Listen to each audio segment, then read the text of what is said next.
Alors, dans le deuxième article de la deuxième question, Thomas d'Aquin demande la question suivante. L'existence de Dieu est-elle démontrable? Il vient de démontrer que l'existence de Dieu ou la proposition Dieu existe n'est pas évident en soi, puisqu'on ne connaît pas la nature de Dieu. Et j'ai tout expliqué ça dans le premier article. Donc, si ce n'est pas évident en soi, comment est-ce qu'on pourrait savoir que Dieu existe? Est-ce que c'est seulement un article de foi, c'est-à-dire il faut qu'on croie que Dieu existe et il n'y a aucune évidence ou argument ou démonstration, ou est-ce qu'on peut démontrer que Dieu existe? Et ça, c'est la question qu'il demande. L'existence de Dieu est-elle démontrable? Donc, là il va proposer plusieurs positions contraires qui répondent à cette question avec un négatif, en disant non, on ne peut pas démontrer que Dieu existe. Donc, le premier, c'est l'existence de Dieu, c'est un article de foi. Donc, dans le credo des apôtres, on commence en disant, je crois à Dieu le Père, créateur du ciel et de la terre, le créateur tout-puissant. Donc, on affirme dans le credo des apôtres, dans le premier article de la foi, je crois en Dieu le Père. Et donc, on dit, ben, si c'est un article de foi, ça veut dire que c'est une chose qu'on doit croire, et donc non, ce n'est pas démontrable, parce que les articles de la foi ne peuvent pas être démontrés par le raisonnement humain. Bon, OK, ça c'est le premier raisonnement contre ça.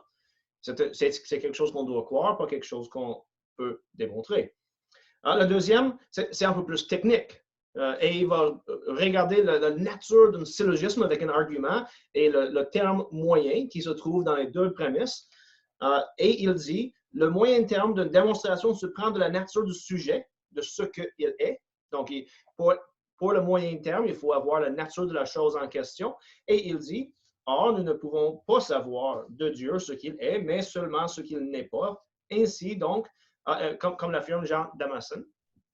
Donc, on ne peut pas démontrer que Dieu existe. C'est-à-dire, on ne pourrait pas avoir une démonstration de l'existence de Dieu puisqu'on ne connaît pas la nature divine qui serait nécessaire pour le moyen terme. OK. Troisième chose, si on pouvait démontrer Dieu, ce ne serait que par ses effets. Donc, on va dire, OK, mettons que c'était possible, on ne connaît pas la nature divine, donc ça ne peut pas être par démonstration à partir de qu'est-ce que Dieu, basé sur sa nature. Mais si on ne peut pas faire ça par la cause, ou la nature du cause, la seule autre manière de faire la démonstration, ce serait par ses effets. Et il dit, bon, on ne peut pas démontrer l'existence de Dieu par ses effets, car les effets de Dieu ne sont pas en proportion avec lui. Donc, et quand il y a quelque chose qui n'a pas de proportion ensemble, on ne peut pas faire la démonstration. Donc, trois arguments pour dire on ne peut pas démontrer que Dieu existe.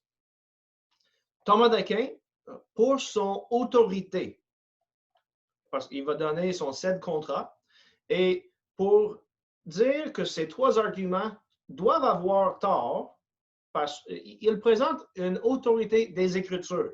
Donc, il dit, l'apôtre dit, ici on parle de l'apôtre Paul, dans l'épître de Paul aux Romains, chapitre 1, verset 20.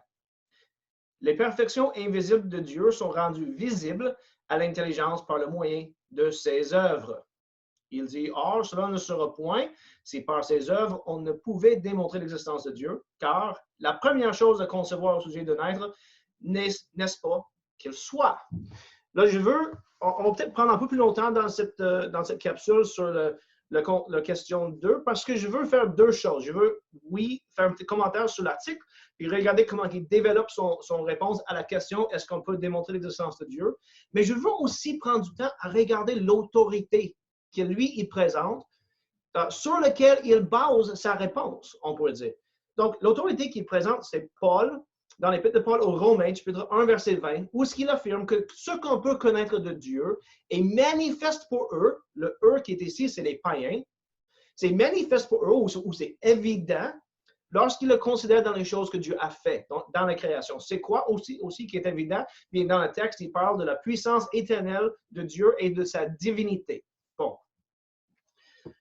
On pourrait peut-être répondre en disant, ce n'est pas la bonne interprétation de la texte. OK, mettons que c'est ça la réponse qu'on veut donner. Il faut premièrement faire remarquer que Thomas d'Aquin est en train de présenter comme autorité pour pouvoir faire la démonstration de Dieu à partir de la nature, ou on pourrait dire, il donne comme autorité pour la possibilité d'une connaissance naturelle de Dieu, il donne la Bible. Donc, il s'appuie sur les Écritures divines pour démontrer que oui, on peut connaître quelque chose au sujet de Dieu à travers la nature. Maintenant, qu'est-ce que j'aimerais faire avant de continuer en regardant l'article, c'est que je veux prendre du temps à juste faire remarquer que ce que Thomas d'Aquin est en train de présenter comme interprétation de Romains chapitre 1, verset 19 à 20, ou ce qui vient de citer ici comme autorité, c'est effectivement l'interprétation qui est traditionnelle à travers quasiment toute l'histoire de l'Église, autant parmi les pères de l'Église qu'à travers les penseurs moyens, que même chez des penseurs réformés protestants. Parfois,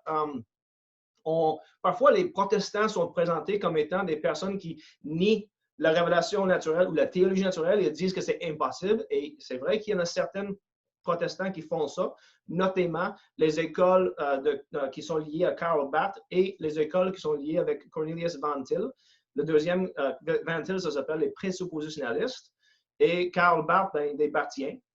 Ceux-là, ils nient souvent que l'homme peut avoir une connaissance naturelle de l'existence de Dieu.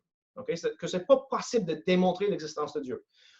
Et ce sont des écoles dans le monde protestant, mais historiquement parlant, la tradition protestante a toujours suivi la tradition de l'Église qui est commencée chez les pères de l'Église. Donc, j'ai ici un commentaire qui prend des sélections de différents pères de l'Église primitive. Donc, on peut trouver chez Origène, une des premières théologiens de l'Église qui a écrit une théologie systématique. On peut voir son commentaire sur Romains chapitre 18 à 20, où ce que lui, il dit que Paul, là j'étais en anglais, je vais faire un peu de traduction un peu en temps là, il dit, il fait référence aux philosophes qui, quoiqu'ils connaissaient la vérité et justice de Dieu, ne l'ont pas honoré comme Dieu, ni lui ont rendu grâce. Donc, pour Origène, les versets 18 à 20 de Romains chapitre 1 font référence aux païens et il dit, ces personnes, ces païens, ces philosophes, avaient la connaissance que Dieu existe. Un peu plus tard, il dit ici, on doit croire que ces personnes avaient connaissance de la vérité due à des idées qui sont naturelles et implantées dans l'âme par Dieu. Une sagesse suffisante leur a été donnée pour qu'ils puissent connaître les qualités invisibles de Dieu sur la base de ce qui est visible. Il dit, une telle connaissance de Dieu comme ce qui peut être déduit à partir de la création lui-même. Donc, pour Origène, ce que Paul est en train de dire ici en Romains chapitre 1, 19 à 20, c'est qu'on est capable, à partir des idées innées, ce qui est un concept platonicien, et à partir de la déduction, à part la déduction, à partir des choses qu'on observe dans le monde, on est capable de savoir que Dieu existe. Et que cette connaissance est suffisante pour condamner celui qui le rejette. Maintenant, Augustin. Augustin dit quoi? Bien, encore, Augustin, sur les versets 18 à 23 de Romains chapitre 1, il demande la question, de quelle vérité est-ce qu'il parle? C'est quoi? Car ce qui peut être de Dieu est évident pour eux autres. Comment est-ce que c'est clair? Écoute encore. Parce que Dieu le leur a démontré. Mais comment est-ce que Dieu leur a démontré? Sans leur donner la loi. Écoutez bien. Car depuis la création du monde, la puissance éternelle de Dieu et la nature divine, invisibles qu'ils sont, ont été compris et vus à travers les choses que Dieu a créées. Les choses invisibles, c'est-à-dire les propriétés invisibles de Dieu, depuis toute la création du monde,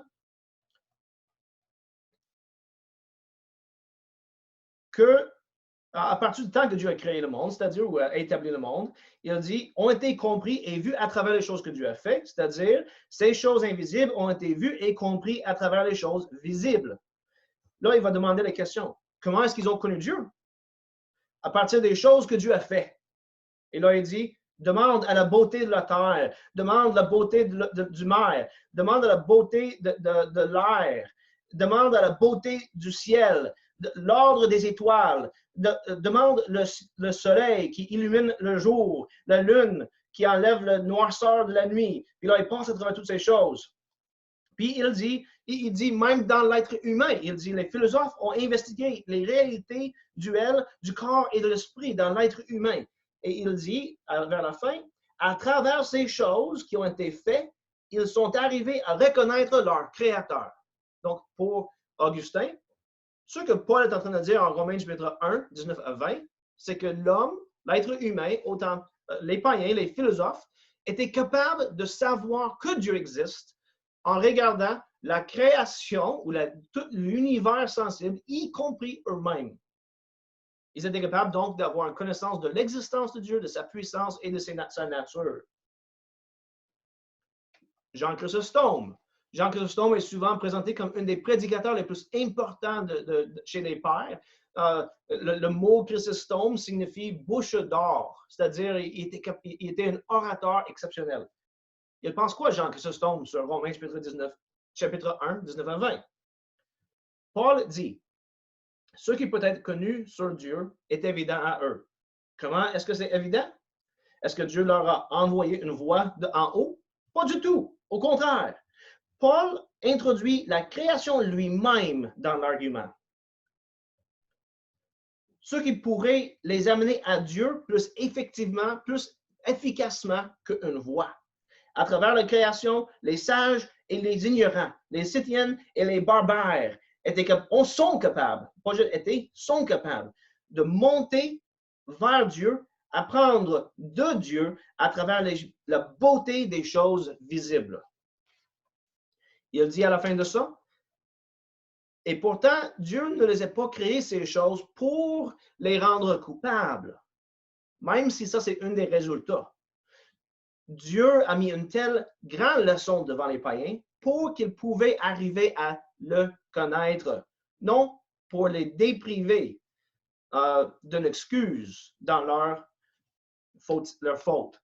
Un autre commentateur chez les pères, Ambrosiaster, sur les versets 21 à 23 de Romains chapitre 1, il dit, car quoi qu'ils ont connu Dieu, il cite la section, quoi qu'ils ont connu Dieu, ils n'ont pas honoré Dieu comme Dieu ni lui a rendu grâce. Puis là, sur cette verset, il dit le commentaire suivant.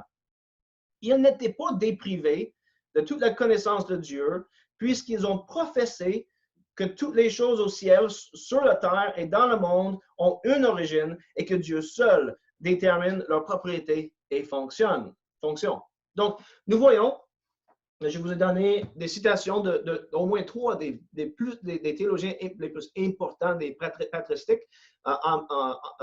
Origène, Augustin et Jean Chrysostome, en plus d'Ambrosiastre.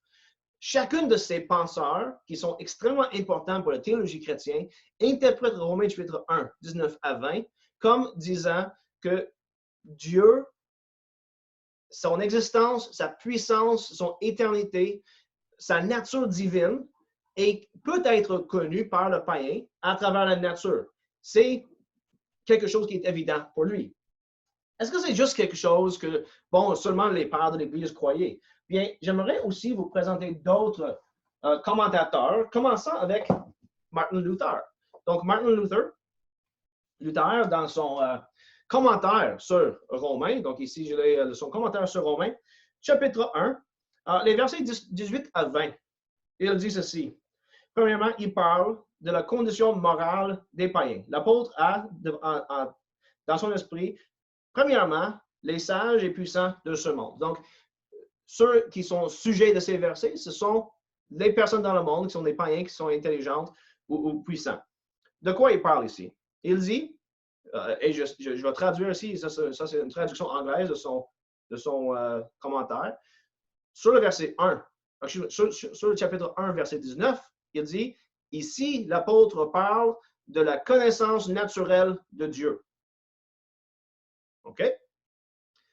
Cette déclaration, quelle déclaration? Les choses invisibles de lui, depuis la création du monde, sont visibles ou manifestes. OK? Cette déclaration nous dit que depuis le début du monde, les choses invisibles de Dieu ont toujours été reconnues à travers la perception rationnelle des opérations divines dans ce monde. Tous les hommes, donc, surtout les idolâtres, ont eu une connaissance claire de Dieu, surtout de son divinité et de sa puissance. Ils démontrent ceci, qu'ils ont cette connaissance, en faisant appel à des idoles qu'ils ont appelées des dieux ou même Dieu, dans le fait qu'ils les ont adorés comme étant éternels et tout-puissants, ou du moins assez forts pour les aider. Ceci démontre qu'il y avait dans leur cœur une connaissance de la divine, l'être divin et souverain. Un peu plus tard, il dit, c'est manifeste qu'ils savaient que Dieu est puissant, invisible, juste, immortel et bon. Là où ils ont fait erreur, c'est en disant que leurs idoles avaient ces attributs divins. Donc, pour Martin Luther, encore, ce texte est en train de nous dire qu'on est capable de connaître quelque chose au sujet de Dieu à travers la nature. Maintenant, prenons une autre. Martin Luther, c'est une des premières personnes de la Réforme. OK? Prenons une autre. Pietro Martir Vermigli a été une des premières érudits de la Réformation. Il avait été un canon augustinien et il était quelqu'un pour qui Jean Calvin avait un énorme respect. Il était plus âgé que Calvin et Calvin lui consultait souvent, même avec ses instituts de la religion chrétienne. Il envoyait ça à Vermigli pour avoir ses commentaires, pour savoir ce que pense Vermigli. Puis il y avait hâte dans ses lettres qu'il écrit à Vermigli. On voit qu'il y avait hâte que Vermigli publie ses commentaires sur l'Ancien Testament. Vermigli était un érudit bien connu au temps de la Réformation. Vermigli a écrit des commentaires sur Romains chapitre 1, 19 à 20. Donc, sur le verset, sur la section qui dit ceci, car ce qui est connu de Dieu est manifeste parmi eux. OK? Là, il donne le grec, puis il dit, ça veut dire ce qui peut être connu de Dieu. Ceci est dit puisque il y a beaucoup de mystères divins qu'on ne peut pas connaître naturellement, tels que Dieu pourrait nous justifier librement, pardonner nos péchés à travers Jésus-Christ crucifié, ou restaurer ces mêmes corps qui sont les nôtres à une bonheur éternelle. Ce sont des choses qu'on ne peut pas connaître naturellement. Donc, dit Paul, ce qui peut être connu de Dieu est manifeste en eux. Ici, il déclare quel type de vérité qu'ils ont repoussé en méchanceté, par le manque de droiture ou justesse. C'était la connaissance des choses divines qu'ils pouvaient avoir par la lumière naturelle. Paul réduit toute leur connaissance à 2 points principaux, la puissance éternelle de Dieu et sa divinité. Ils savaient que Dieu est le Tout-Puissant par la fabrication même du monde. Ils connaissaient aussi par la beauté, apparence et variété des choses qu'une telle grande puissance avait été ordonnée par la plus haute providence et sagesse.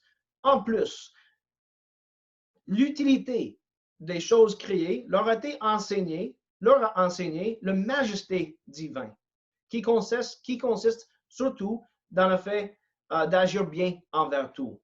Ce sont des dons que Dieu a donnés aux païens. Il dit, il continue son commentaire, en disant que c'était manifeste en eux et non c'était manifeste à tous, les Écritures distinguent les hommes sages et les philosophes des personnes qui sont ignorants. Il dit, tout n'était pas connu de tous, mais c'était arrivé à travers la faute des philosophes. Ils auraient dû proclamer ce qu'ils savaient au peuple ouvertement et avec force. Et donc ici, il fait référence aux philosophes grecs qui avaient été arrivés à la compréhension qu'il existe un seul Dieu créateur du monde à travers leurs observations naturelles. Il dit, quand ils ont compris qu'il n'y avait qu'un seul Dieu et ils ont conclu qu'il devrait être adoré, ils ont procédé à raisonner entre eux autres de la manière suivante. Puisque c'est pas propre, c'est pas correct pour le peuple commun d'adorer la divinité suprême, qu'il est présente partout, car il ne peut pas le voir. C'est mieux de diviser ceci et de le mettre dans différentes images et signes célestes et d'autres créatures. Ils ont reconnu que la nature de Dieu était séparée de toute matière corporelle, c'est-à-dire cet esprit, et donc qu'il devait être adoré en esprit ou dans nos pensées. Un peu plus tard, quand Dieu le leur a révélé. Toute vérité, il dit, vient de Dieu.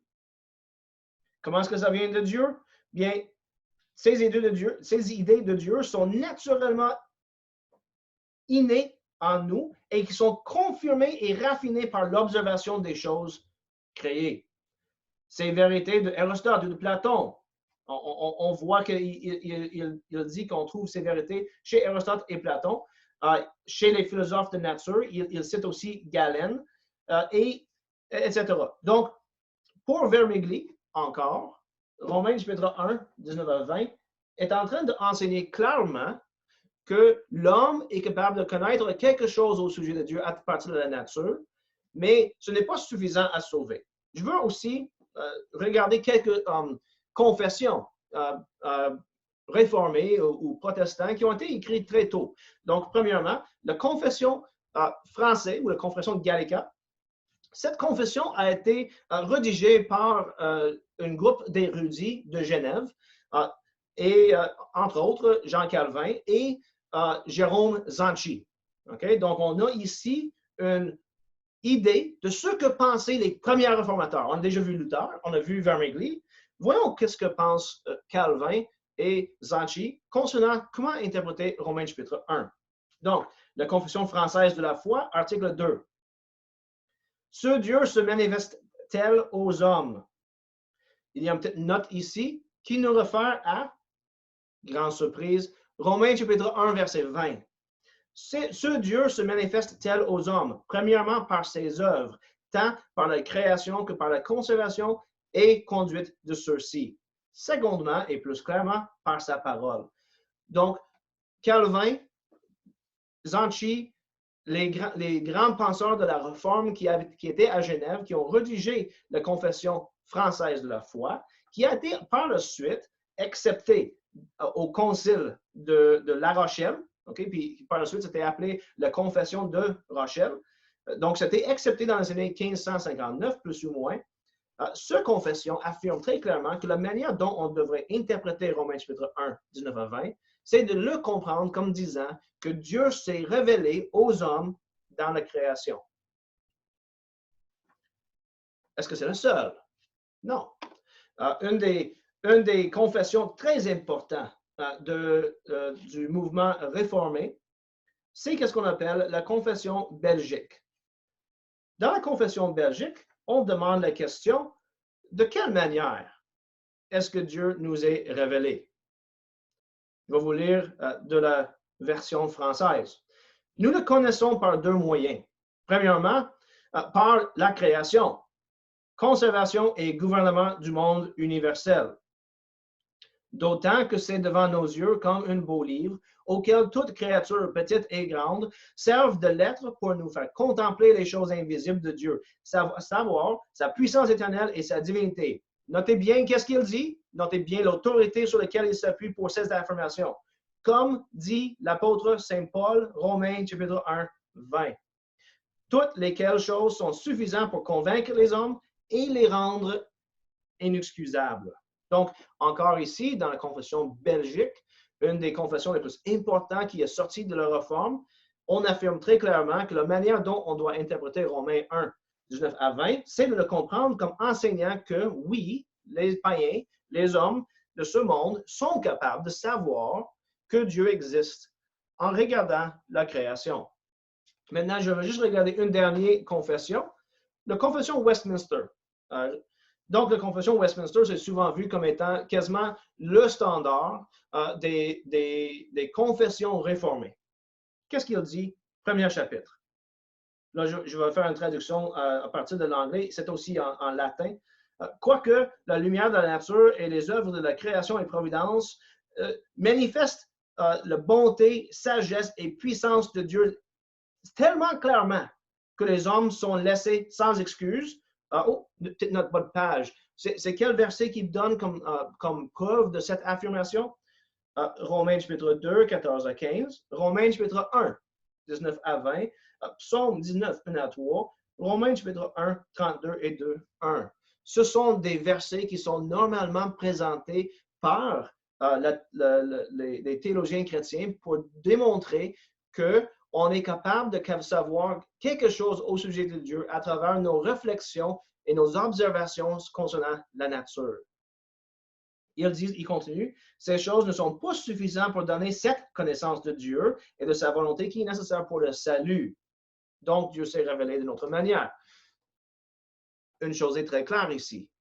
Les divins, les théologiens qui ont rédigé le Westminster et tous ceux qui y ont adhéré à travers les siècles ont compris que Romains chapitre 1, 19 à 20 devrait être interprété comme disant que c'est possible et les hommes réussissent en fait d'avoir une connaissance de Dieu à travers leurs observations rationnelles de la nature.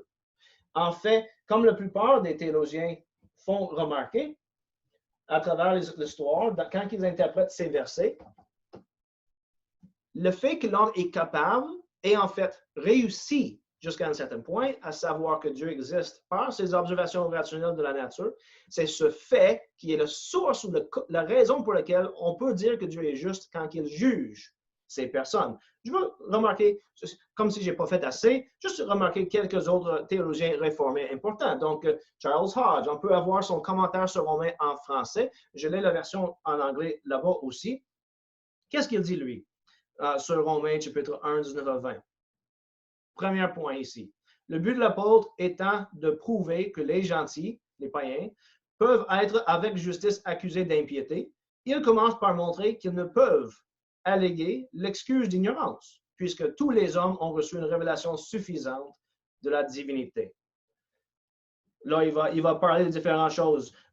Ce qu'on peut connaître de Dieu, tel est le sens propre et ordinaire du mot grec. Dieu le leur a manifesté. La connaissance dont il s'agit est une révélation, c'est une manifestation de Dieu à eux et en eux. Ici, il dit, elle se fait voir par sa lumière propre et sentir par sa propre force. La manifestation que Paul a particulièrement en vue est celle qui a lieu dans le monde extérieur. Nous pouvons l'apprécier par les forces de notre nature et c'est dans ce but que Dieu a formé cette nature telle qu'elle est. Autrement dit, Dieu a créé l'homme pour qu'il puisse regarder la nature et reconnaître qu'il doit y avoir un créateur puissant et éternel qui est la cause de cette nature. Commentant sur le verset 20, l'apôtre prouve que Dieu a réellement manifesté aux hommes la connaissance de lui-même, montre comment cette manifestation a eu lieu et énonce la conséquence qui en découle, à savoir que les hommes sont inexcusables. Ça, c'est Charles Hodge. Frédéric Godet, un grand commentateur sur Romains. Encore, son commentaire est facilement disponible en français. Donc, il commente sur le verset 19 en disant « La vérité est la connaissance de lui que Dieu accorde aux hommes en se révélant. » Le terme gnoston en grec, proprement, ce qui se peut connaître, signifie souvent dans le Nouveau Testament ce qui est réellement connu. Là, il dit ce qui se peut connaître de Dieu est clairement manifeste au-dedans de eux. Ça veut dire quoi? La lumière sur l'existence et le caractère de Dieu dans la mesure où Dieu peut être connu par l'homme au moyen de ses facultés naturelles se fait jouir dans leur intérieur. Et on pourrait continuer. Il y a plein de points intéressants ici qui soulèvent à travers, mais je vous invite d'aller le lire. Je veux juste lire une dernière section ici. Il dit, afin, veut-il dire, que si, après avoir reçu une telle révélation, ils viennent à méconnaître l'existence et le caractère de Dieu, ils soient inexcusables par leur aveuglement.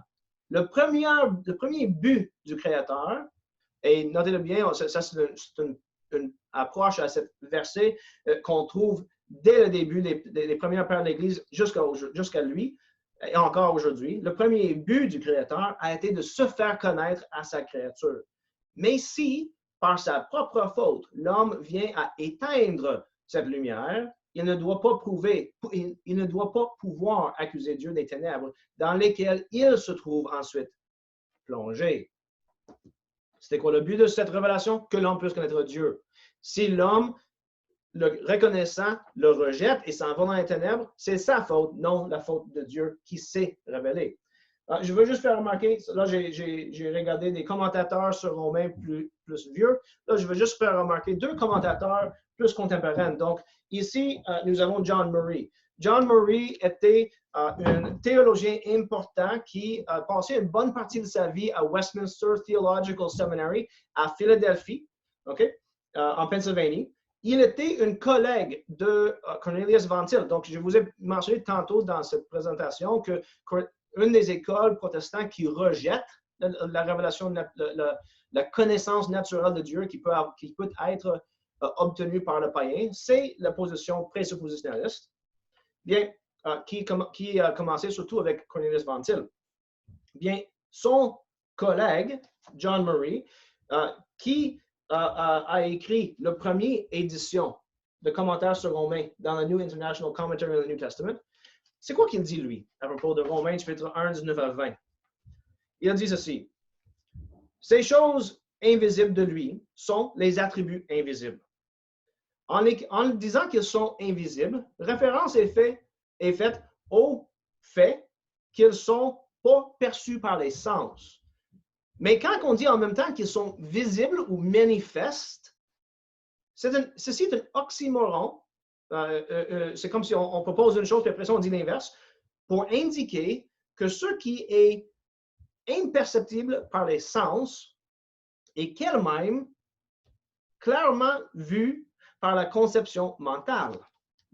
Il dit les choses qui sont faites. Cette phrase est clairement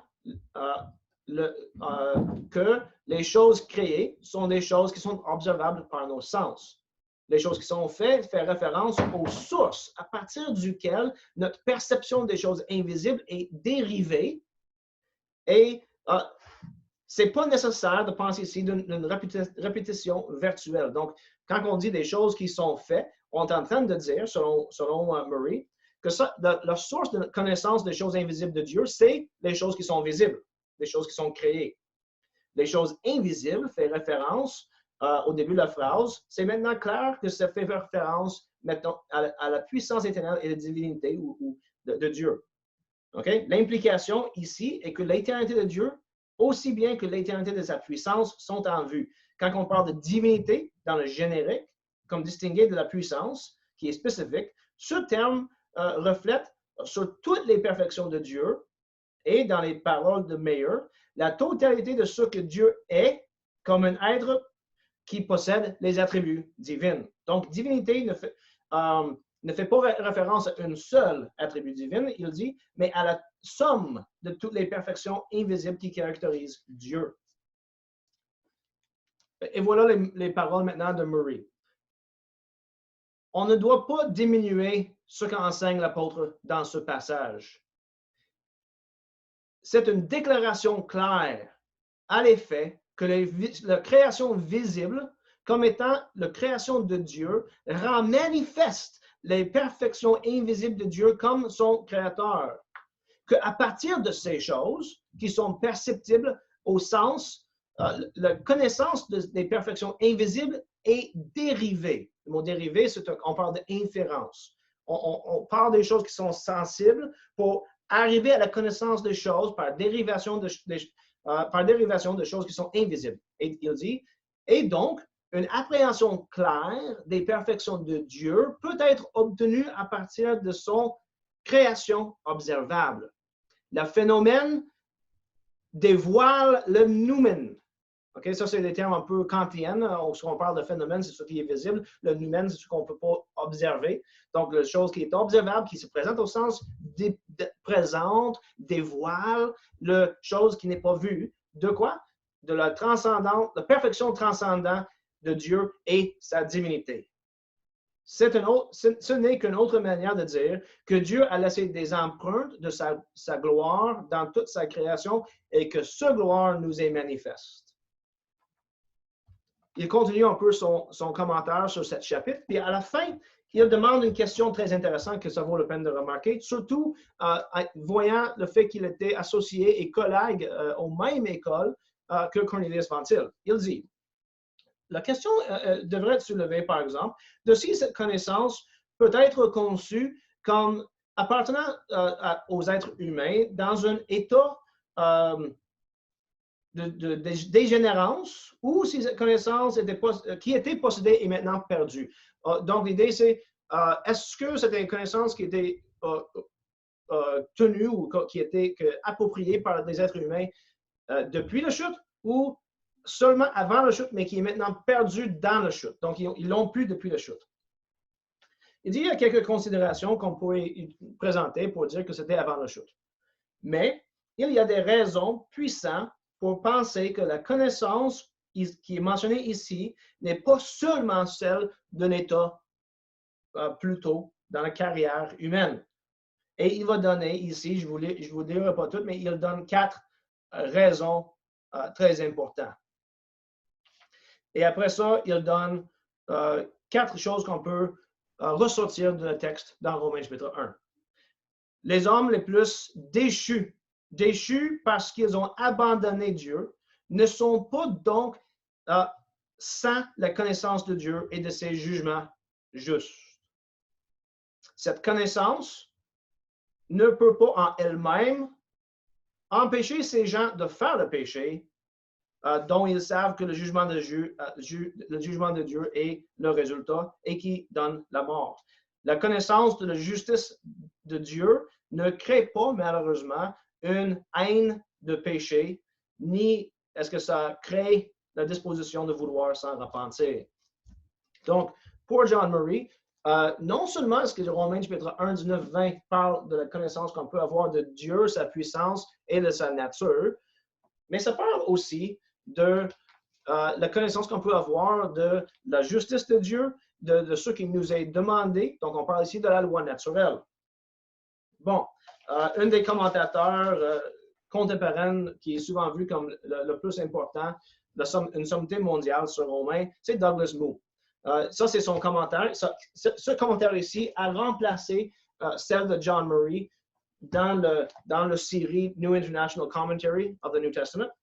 Ici, il dit que quand on parle de Romains chapitre 19-20, il veut démontrer que ces personnes qui pêchent et donc qui sont sous la justice de Dieu ou sous la colère de Dieu sont responsables pour leur situation. Ils sont sans excuse. Un peu plus tard, la dernière clause ou ligne de verset 19 explique « c'est manifeste ». Commentaire, ce qui peut être connu de Dieu a été rendu visible parce que Dieu l'a rendu visible ou l'a fait connaître. Seulement par un acte de révélation venant d'en haut, Dieu faisant que ce soit connu, seulement par cette révélation, est-ce que les gens peuvent comprendre Dieu comme il est. Verset 20. Ces propriétés de Dieu qui ne peuvent pas être vues sont vues. C'est un exemple d'une approche littéraire, un outil littéraire qu'on appelle en anglais du moins oxymoron, dans lequel on utilise un effet rhétorique pour affirmer quelque chose qui est en apparence contradictoire. Dieu, dans son essence, est caché de la vision humaine, mais beaucoup de Dieu et au sujet de lui peut être vu dans les choses qu'il a créées. Paul pense surtout au monde comme étant le produit de la création divine, quoique les actions de Dieu à travers l'histoire peuvent aussi être incluses. Il dit, c'est absolument important, si on veut comprendre le message de l'évangile de Paul et son urgence à prêcher son évangile, de réaliser que la révélation naturelle amène non au salut, mais à la démonstration que la justice, la condamnation divine est juste. Des gens sont sans excuse. Ce verdict est sur tous les gens qu'on rencontre à tous les jours, autant que sur les personnes avec qui Paul frottait les coudes dans le premier siècle. Et notre urgence en communiquant l'Évangile devrait être le même de Paul. Donc, on pourrait continuer, mais ça serait peut-être juste trop ajouté par-dessus de tout. C'est clair que Douglas Moo prend la même position que tous les autres auteurs que nous avons mentionnés. On a parlé de Calvin, on a parlé de Luther, on a parlé de tout. Je veux juste quand même finir avec quelques notions des instituts de la religion chrétienne. Je veux juste lire une petite phrase ici. Ça, c'est dans le chapitre, le premier livre des instituts de Jean Calvin. Calvin. Donc, premier livre, chapitre 6. Là, il parle de la connaissance de Dieu, le titre du chapitre, la connaissance de Dieu qui est dans la création et le gouvernement du monde. OK? Il commence en disant que puisque la perfection de la béatitude consiste dans la connaissance de Dieu, ça lui a fait plaisir pour que personne soit exclu des moyens pour obtenir ce félicité, non seulement de déposer dans notre intellect les pépins de la religion, duquel on a déjà parlé, mais il a tellement rendu manifeste ses perfections dans toute la structure de l'univers, se plaçant quotidiennement devant notre vision, qu'on ne peut même pas ouvrir nos yeux sans être poussé à le regarder. Son essence est en effet incompréhensible, transcendant totalement la pensée humaine. Mais sur chacune de ses œuvres, sa gloire est écrite dans des caractères si brillants, si distincts et si illustres que personne, peu importe à quel point ils sont idiots ou illettrés, personne peut plaider ignorance comme leur excuse. Voilà ce que dit Jean Calvin. Pour soutenir ses dires, il tourne vers le psaume 104, 2 et utilise le psaume 19, verset 1 et Romains, chapitre 1, verset 20. Ici, il dit, pour les mêmes raisons, le psalmiste attribue un langage aux objets célestes, un langage que toutes les nations comprennent, psaume 19, 1. La manifestation de la divinité étant trop claire pour échapper le regard de tous les peuples, peu importe leur ignorance. L'apôtre Paul affirme ça encore plus clair, et là, il cite, surprise, surprise, Romains chapitre 1, verset 20, comme étant l'évidence. Un dernier petit commentaire ici. Même chapitre, section 6, il dit, je veux seulement observer ici que la méthode d'investigation pour connaître les perfections divines, en traçant les lignes de sa présence, comme présentées dans le firmament et dans la terre, dans le ciel et dans la terre, c'est commun autant à ceux qui sont en dedans que ceux qui sont hors de l'Église. De connaître Dieu à travers la création, en voyant les traces de Dieu dans le ciel et dans la terre, c'est quelque chose qui est commun autant à ceux qui sont hors de l'Église et ceux qui sont dans l'Église. C'est ça que dit Jean Calvin. Donc, pour revenir à Thomas d'Aquin, quand que Thomas d'Aquin prend Romains chapitre 1, 19 à 20 comme étant le soutien ou le preuve ou l'autorité sur laquelle il se base lorsqu'il dit qu'on peut démontrer l'existence de Dieu, il n'est pas en train de faire quelque chose d'étrange ou hors commune. Il est au contraire en train de suivre l'interprétation de toute la tradition chrétienne depuis Paul, quand Paul l'a rédigé en Romains chapitre 1, verset 19 à 20, il suit la tradition interprétative de ces versets. Il accepte sans problème. Il accepte exactement la même chose que tout le monde a toujours compris. Et son interprétation de Romains chapitre 1 et 19 à 20, c'est la même interprétation qu'on trouve chez tous les penseurs de la Réforme, à partir du début de la Réforme, avec Martin Luther et Jean Calvin, Pietro Matteo Vermigli, Girolamo Zanchi, Théodore de Bèze et tous ces autres penseurs. C'est la même interprétation qu'on trouve dans le 19e siècle avec Hodge, au début du 20e siècle avec Murray et encore aujourd'hui avec Douglas Moo. Ce verset est un des versets qu'on utilise à travers toute l'histoire de l'Église pour dire que tout le monde est sans excuse parce que Dieu se démontre dans la création à tout le monde. Maintenant, après avoir expliqué et donné son autorité, il dit, car la première chose à concevoir au sujet d'un être, n'est-ce pas qu'il soit? Parfois, on dit qu'avant de savoir que quelque chose est, il faut savoir qu'est-ce que c'est. Pourtant, en fait, la réalité est, souvent, avant de savoir qu'est-ce que c'est quelque chose, on arrive à la réalisation que ce chose est. Donc, pense à ton apprentissage comme enfant. Avant de savoir qu'est-ce que c'est le coin d'une table, tu découvres, souvent par accident, qu'il existe. C'est là où on voit l'enfant qui court, puis tao, qui frappe sa tête sur le coin d'une table et tout d'un coup, il découvre qu'est-ce que c'est. C'est dur et ça fait mal. Okay? On arrive premièrement à savoir que quelque chose est, et après qu'on a découvert que ça existe, on peut commencer à demander qu'est-ce que c'est. Okay? Et c'est ça qu'il est en train de soulever. Donc, il dit, en fait, la réalité est, la première chose qu'on arrive à savoir, c'est que quelque chose est, et pas qu'est-ce que c'est. Donc, il va maintenant expliquer comment on peut démontrer que Dieu existe. Il ne donne pas les démonstrations ici, il fait juste expliquer différents types de démonstrations. Donc, il dit, il y a deux sortes de démonstrations. L'un qui invoque la cause, le pourquoi des choses. Ici, c'est une démonstration propter quid. On parle de la nature de la chose, de la nature propre. Et à partir de sa nature, on va vers les causes où on démontre quelque chose d'autre. Okay? Cette espèce de démonstration s'appuie sur ce qui est de soi antérieur. Donc, on commence avec la nature et on fait une démonstration a priori. Il dit, un autre type de démonstration fait appel aux effets. Elle part de l'expérience et bien qu'elle soit ainsi a posteriori, ce dont elle part est premier par rapport à nous. Donc, on observe un effet et à partir de l'effet, on déduit une cause. Il dit, c'est pourquoi, toutes les fois qu'un effet nous est plus apparent que sa cause, nous recourons à lui, l'effet, pour connaître la cause. Or, de tout effet, quel qu'il soit, on peut démontrer qu'il a sa cause propre. Car l'effet étant dans la dépendance de la cause, dès que l'effet est posé, nécessairement la cause préexiste. Un auteur que j'ai lu donne l'exemple suivant. Tu arrives dans une maison, puis tu vas pour ouvrir la porte, puis la porte ne bouge pas. Okay?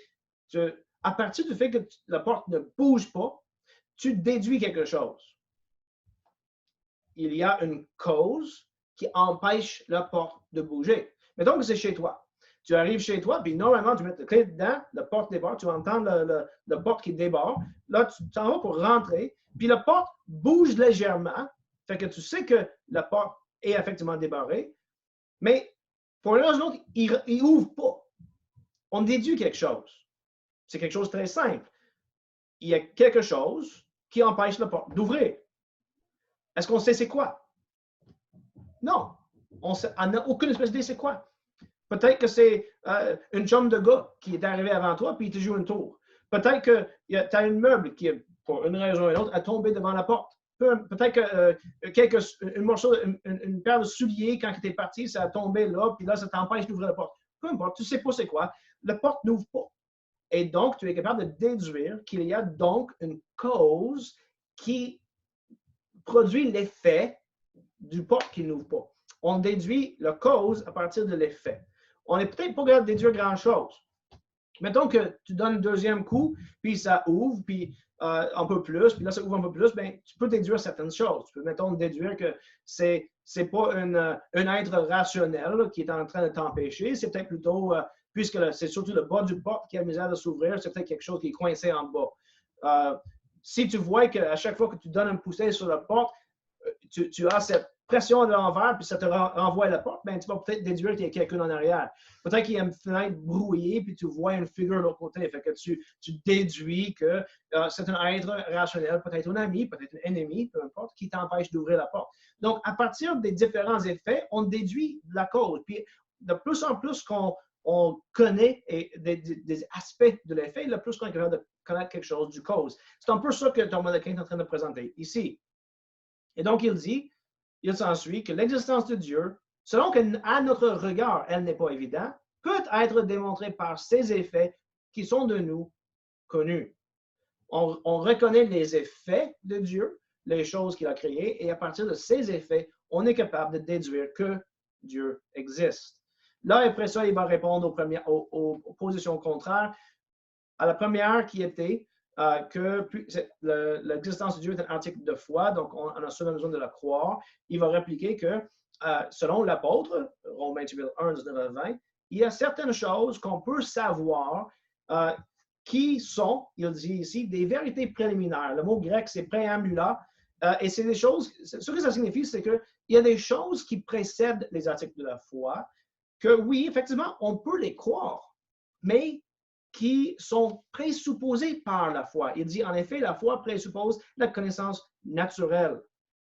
Mais l'idée ici, c'est que, mais il n'y a rien qui n'empêche que ce qui est de soi, objet de démonstration et de science, donc l'existence de Dieu peut être connue et démontrée, mais il n'y a rien qui empêche que ça peut être reçu comme un article de foi par celui qui ne peut juger de la démonstration. Donc, celui qui n'a pas la formation philosophique nécessaire pour comprendre la démonstration, il est quand même capable d'accepter par la foi que Dieu existe. L'un n'empêche pas l'autre. Et après ça, il va regarder les autres. Une chose qui ça vaut peut-être la peine de mentionner, c'est dans la troisième réponse. Il dit, il suffit d'un effet quelconque pour démontrer manifestement ce que cette cause est. Par ces mêmes œuvres, nous ne puissions obtenir de Dieu une connaissance parfaite, à savoir quant à son essence. Donc, à partir de ces effets, on ne comprend pas tout de Dieu. Mais on comprend minimalement qu'il existe, qu'il est puissant. Et, selon Paul, on comprend quelque chose de sa nature divine.